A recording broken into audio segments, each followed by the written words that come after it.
Hi you guys, it's me again, and I hope you enjoyed my last upload of, or my last Tale of the Wolves. I should call it Wolf Tales, shouldn't I really? Well, they seem to be quite a success with you guys, or with some of you guys anyway, and I thought that I would probably give you another one actually, at the request of my very good friend Damon from Nina the Ambulance Camper.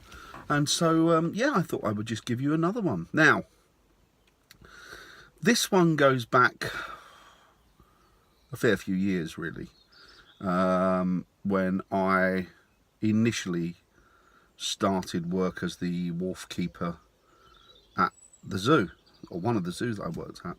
And we had one wolf in the enclosure, and she was very, very young. And so what I used to do, I hand reared her, obviously, and what I used to do is I used to spend as much time with her as possible, because obviously, as you guys know, wolves are pack animals, and we didn't have another wolf to put in with her at the time. And to integrate her with other wolves, we would had to wait until she got to the right age, because there weren't any wolves that were wolf pups or cubs at that point that we could put in with her. And so what we did, I spent as much time as I could there. As you guys know, I sort of slept there and spent all my spare time, all my time off, because of you guys that work with animals, you know full well that that's what you have to do. You don't have your own life. It's completely taken over, and it's completely dedicated to looking after your wards. Anyway, we had this enclosure built, and it was specifically for wolves, and we'd sat down and designed it and everything. And when we put the first wolf in there, it was great, no problems at all, absolutely joyous. And as I say, I spent a lot of time in that enclosure myself. Now, when she got to a certain age, there was another rescue wolf that we thought that we could take on, and so we did. We took this other wolf on, and well, one wolf, not a problem. Two wolves, pain in the backside. In actual fact, I think they really should call them, rather than a pack, they should call them a git of wolves, or a sneaky of wolves, because that's exactly what they are when they get into a pack. Not horrible, just mischievous and a little bit sneaky. And they will exploit any situation, as you know, they'll exploit any situation given to them.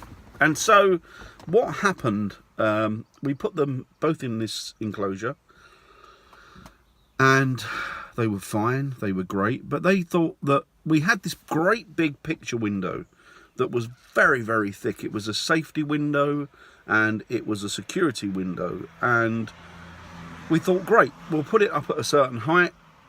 The wolves won't take any notice, and the public can come along and they can just look inside, and they can get a good view of what's going on in there, see the wolves inside the enclosure. And that was great, and it worked. But it soon became apparent that I went up to the enclosure one morning, it was apparent to me that,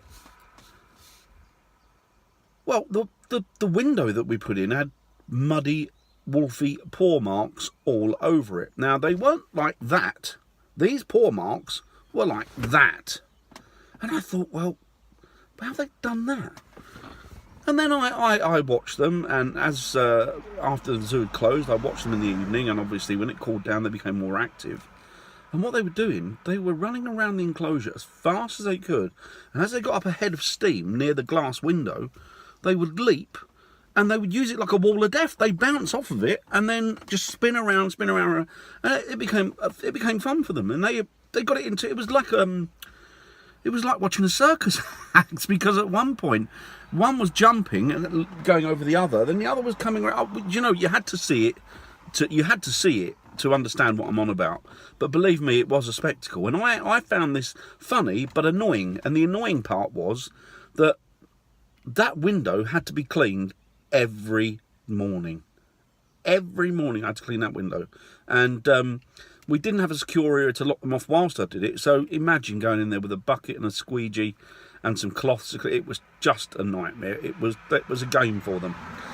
So anyway, that wasn't the problem. And one evening, there was a call.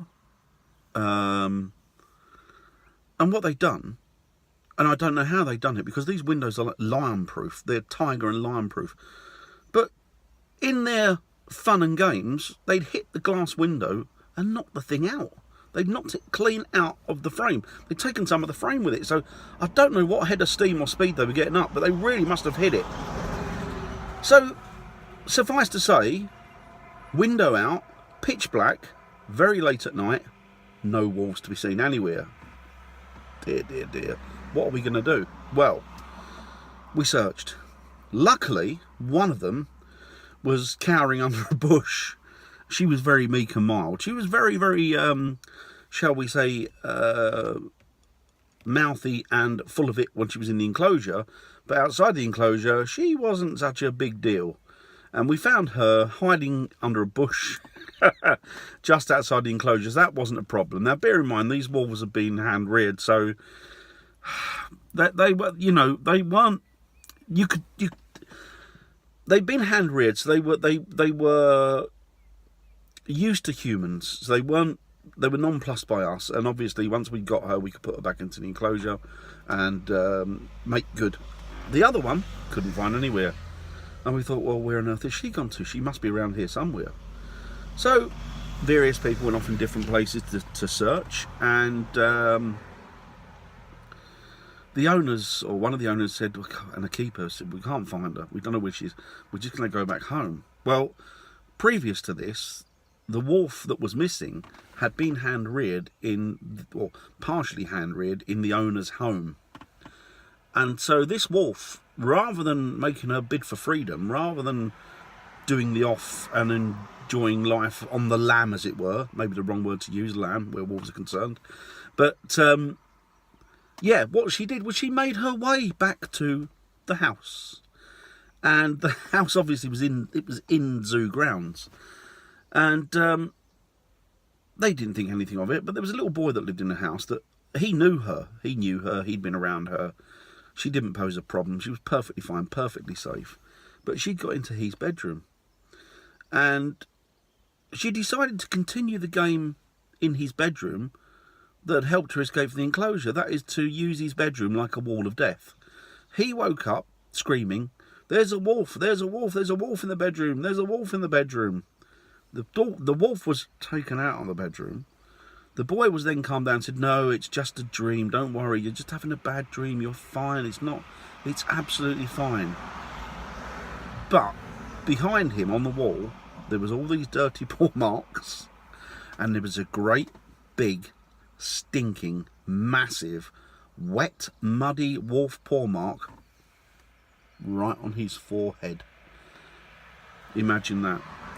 We rounded them back up, put them in the enclosure, gave them a good ticking off, made sure that window was doubly secure, and even not just reinforced it but put it higher. They still attempted to do it, but they weren't so successful. And that is the story of the night the wolves made a unsuccessful bid for freedom. So yeah, I hope that was okay, guys. I hope you enjoyed that. But it just goes to show you, doesn't it, that they can... you know, we worked in a zoo and the wolves made monkeys out of us. They were just unbelievable. So sneaky, so crafty, so intelligent, and bloody naughty. But, you know, that's all part of their character, and it's all part of their beauty. Take it easy, guys. Bye.